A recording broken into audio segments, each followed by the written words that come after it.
ഏവർക്കും നമസ്കാരം. ഇന്ന് നാം ഓഗസ്റ്റ് മാസത്തെ ഫലങ്ങളെക്കുറിച്ചാണ് ഇവിടെ വിശകലനം ചെയ്യുന്നത്. ഓഗസ്റ്റ് മാസത്തെ ഫലങ്ങൾ പരിശോധിക്കുന്നതിന് മുന്നോടിയായി ഈ മാസത്തെ ഗ്രഹസഞ്ചാരങ്ങൾ ഒന്ന് അറിയേണ്ടതുണ്ട്. സൂര്യൻ ഓഗസ്റ്റ് മാസം 16-ാം തീയതി വരെയും കർക്കിടക രാശിയിൽ സഞ്ചരിക്കുന്നു. ഓഗസ്റ്റ് 17-ാം തീയതി ചിങ്ങമാസം പിറക്കുന്നു. അന്നേ ദിനം തൊട്ട് സൂര്യൻ ചിങ്ങരാശിയിൽ സഞ്ചരിക്കുന്നു. ചൊവ്വ ഈ ഓഗസ്റ്റ് മാസം മുഴുവനും കന്നിരാശിയിൽ സഞ്ചരിക്കും. ബുധൻ 29 ഓഗസ്റ്റ് വരെയും കർക്കിടകത്തിലും തുടർന്ന് ചിങ്ങരാശിയിലും സഞ്ചരിക്കുന്നു. ഫലത്തിൽ ഈ മാസം മുഴുവനും കർക്കിടകത്തിലാണ് ബുധൻ സഞ്ചരിക്കുന്നത് എന്ന് പറയാം. വ്യാഴം മിഥുനരാശിയിൽ തൻ്റെ സഞ്ചാരം തുടരുന്നു. ശുക്രൻ ഓഗസ്റ്റ് 20 വരെ മിഥുനരാശിയിലും തുടർന്ന് ഓഗസ്റ്റ് 21-ാം തീയതി മുതൽ കർക്കിടക രാശിയിലും സഞ്ചരിക്കുന്നു. ശനി വക്രഗതിയിൽ മീനരാശിയിൽ സഞ്ചരിക്കുന്നു. രാഹുകേതുക്കൾ യഥാക്രമം കുംഭരാശിയിലും ചിങ്ങരാശിയിലുമായി തങ്ങളുടെ സഞ്ചാരം തുടരുന്നു.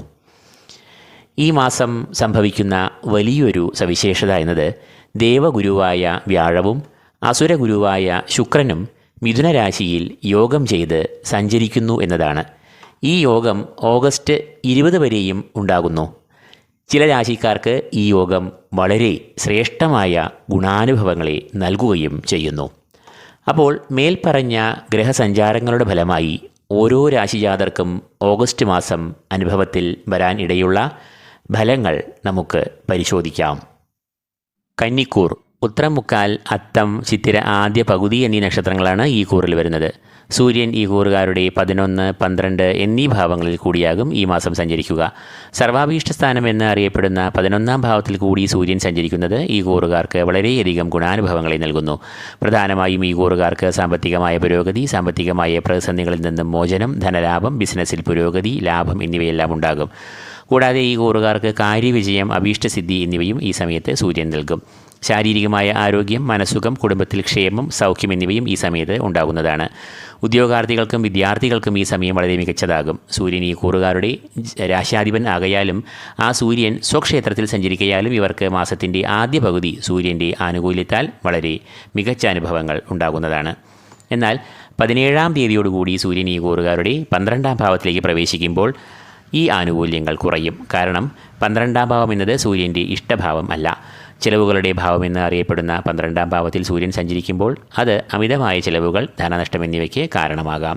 കൂടാതെ 12-ൽ സൂര്യൻ സഞ്ചരിക്കുമ്പോൾ കാലതാമസം, കാര്യവിഘ്നം, ചില അപ്രതീക്ഷിതമായ തടസ്സങ്ങൾ എന്നിവയും വന്നു ഭവിക്കാം. അടുത്തതായി കന്നിക്കൂറുകാരുടെ രാശ്യാധിപനായ ബുധൻ്റെ സഞ്ചാരം നോക്കാം. ബുധൻ ഈ കൂറുകാരുടെ ധനാഗമ ഭാവമെന്ന് അറിയപ്പെടുന്ന 11-ാം ഭാവത്തിൽ കൂടിയാകും സഞ്ചരിക്കുക. അതുകൊണ്ട് തന്നെ ബുധൻ ഈ കൂറുകാർക്ക് ഈ മാസം വളരെ ഗുണാനുഭവങ്ങളെ നൽകും. രാശ്യാധിപനായ ബുധൻ ഇഷ്ടഭാവത്തിൽ സഞ്ചരിക്കുമ്പോൾ അത് ശരീരസുഖം, മനസ്സുഖം, നല്ല ആശയവിനിമയം, വിദ്യാപുരോഗതി, പഠനത്തിൽ മികവ് എന്നിവയെ എല്ലാം നൽകുന്നു. കർമാധിപൻ കൂടിയാകയാൽ ബുധൻ ഈ കൂറുകാർക്ക് തൊഴിൽ രംഗത്ത് വളരെ അനുകൂലമായ ഫലങ്ങളെ നൽകും. കർമ്മപുഷ്ടി, കർമ്മഗുണം, അംഗീകാരം, മേലധികാരികളുടെ പ്രശംസ, പ്രമോഷൻ എന്നിവയെല്ലാം നൽകും. 10-ാം ഭാവം ബിസിനസ്സിനെ കുറിക്കുന്നു എന്നതിനാൽ ഇവർക്ക് ബിസിനസ്സിലും വളരെ പുരോഗതി കൈവരിക്കുന്ന കാലമാകും ഇത്. ഓഹരി, വിപണി, ഭൂമിക്രയ വിക്രയങ്ങൾ എന്നിവയിൽ നിന്നും അപ്രതീക്ഷിതമായ ധനാഗമവും ഇവർക്ക് പ്രതീക്ഷിക്കാം. ചൊവ്വ ഈ കൂറുകാരുടെ ജന്മത്തിൽ കൂടിയാകും ഈ മാസം സഞ്ചരിക്കുക. ജന്മം അഥവാ 1-ാം ഭാവം എന്നത് ശരീരം, ആരോഗ്യം, ആയുസ് എന്നിവയെ കുറിക്കുന്നു. ചൊവ്വ ജന്മത്തിൽ കൂടി സഞ്ചരിക്കുമ്പോൾ അത് ശാരീരികമായ ചില ക്ലേശങ്ങൾ, അനാരോഗ്യം, രോഗാരിഷ്ടതകൾ എന്നിവയെ സൃഷ്ടിക്കാമെന്നതിനാൽ ഈ കൂറുകാർ ആരോഗ്യകാര്യങ്ങളിൽ നല്ല ശ്രദ്ധ പുലർത്തുക. വ്യാഴം ഈ കൂറുകാരുടെ കർമ്മഭാവം എന്ന് അറിയപ്പെടുന്ന 10-ൽ കൂടിയാണ് സഞ്ചരിക്കുന്നത്. 10-ാം ഭാവം എന്നത് വ്യാഴത്തിൻ്റെ അനിഷ്ടഭാവം ആകുന്നു. 10-ാം ഭാവത്തെ കൊണ്ട് ചിന്തിക്കുന്നത് തൊഴിൽ, ഔദ്യോഗിക മേഖല, കർമ്മരംഗം എന്നിവയെല്ലാമാണ്. അനിഷ്ടഭാവമായ ഈ 10-ാം ഭാവത്തിൽ കൂടി വ്യാഴം സഞ്ചരിക്കുമ്പോൾ നിലവിൽ ഈ കൂറുകാർക്ക് തൊഴിൽ മേഖലയിൽ നിരവധി പ്രതിസന്ധികളും വൈഷമ്യങ്ങളെയും വ്യാഴം നൽകാം. ശുക്രൻ ഈ കൂറുകാരുടെ 10, 11 എന്നീ ഭാവങ്ങളിൽ കൂടിയാകും ഈ മാസം സഞ്ചരിക്കുക. കർമ്മഭാവം എന്ന് അറിയപ്പെടുന്ന 10-ാം ഭാവം ശുക്രൻ്റെ ഇഷ്ടഭാവമല്ല. അതുകൊണ്ട് തന്നെ 10-ൽ കൂടി സഞ്ചരിക്കുന്ന ശുക്രൻ അനുകൂലമായ ഫലങ്ങളെ നൽകില്ല. പൊതുവെ തൊഴിൽ രംഗത്ത് പ്രതിസന്ധികൾ, അധിക ജോലിഭാരം, മനക്ലേശങ്ങൾ, മാനസികമായ ചില സംഘർഷങ്ങൾ എന്നിവയെല്ലാം ഉണ്ടാകാം. കൂടാതെ മേലധികാരികളുടെ അപ്രീതി, സഹപ്രവർത്തകരുടെ ശത്രുത, നിസ്സഹകരണം, വിരോധം എന്നിവയും ഈ സമയത്ത് ഉണ്ടാകാം. തൽഫലമായി അത് സൃഷ്ടിക്കുന്ന മാനസികമായ ചില അസ്വസ്ഥതകൾ ഈ സമയത്ത് ഒരു മടുപ്പ് സൃഷ്ടിക്കാം.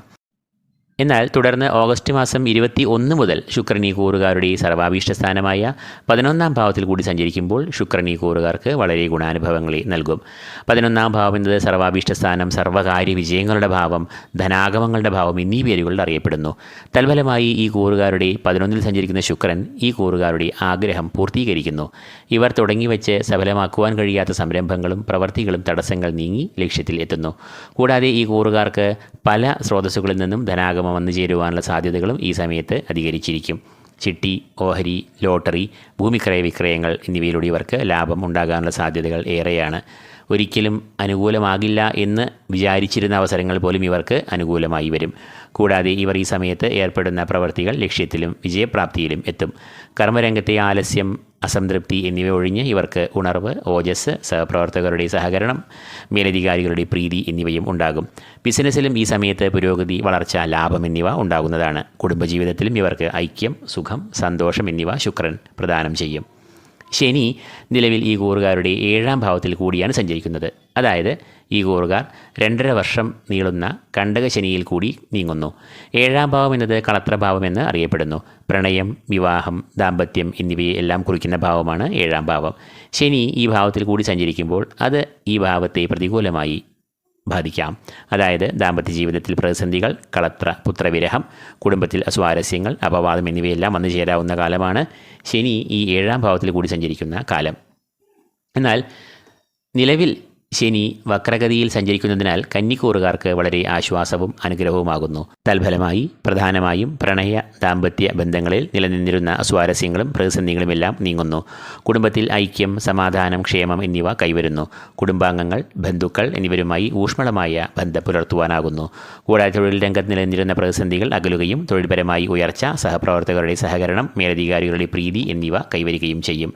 സാമ്പത്തികമായ പ്രതിസന്ധികളും ഈ സമയത്തൊഴിഞ്ഞ് ധനപരമായ പുരോഗതി, ധനാഗമം എന്നിവയെ നൽകും. 7-ാം ഭാവം ബിസിനസ്, മറ്റ് വ്യാപാര സംരംഭങ്ങൾ എന്നിവയെ കുറിക്കുന്നു എന്നതിനാൽ 7-ാം ഭാവത്തിൽ കൂടി ശനി സഞ്ചരിച്ചു കൊണ്ടിരുന്നപ്പോൾ ഉടലെടുത്ത കഷ്ടനഷ്ടങ്ങൾ, പ്രതികൂലമായ സാഹചര്യങ്ങൾ എന്നിവയ്ക്ക് വക്രഗതിയിൽ സഞ്ചരിക്കുന്ന ശനി അറുതി വരുത്തുകയും പുരോഗതിയുടെയും ലാഭത്തിൻ്റെയും പാതയിലേക്ക് നയിക്കുകയും ചെയ്യും. രാഹു ഈ കൂറുകാരുടെ 6-ാം ഭാവത്തിലാണ് സഞ്ചരിക്കുന്നത്. 6-ാം ഭാവം എന്നത് രാഹുവിൻ്റെ ഇഷ്ടഭാവമാണ്. 6-ാം ഭാവം എന്നത് രോഗം, കടങ്ങൾ, ശത്രുക്കൾ എന്നിവയെ എല്ലാം കുറിക്കുന്നു. എന്നാൽ രാഹു 6-ാം ഭാവത്തിൽ സഞ്ചരിക്കുമ്പോൾ അത് ഇപ്പറഞ്ഞ വിപരീത ശക്തികളെ എല്ലാം നശിപ്പിക്കുന്നു. 6-ലേക്ക് രാഹു മാറുമ്പോൾ ഈ കൂറുകാർക്ക് വളരെ വലിയ അളവിൽ ഊർജം നൽകുന്നു.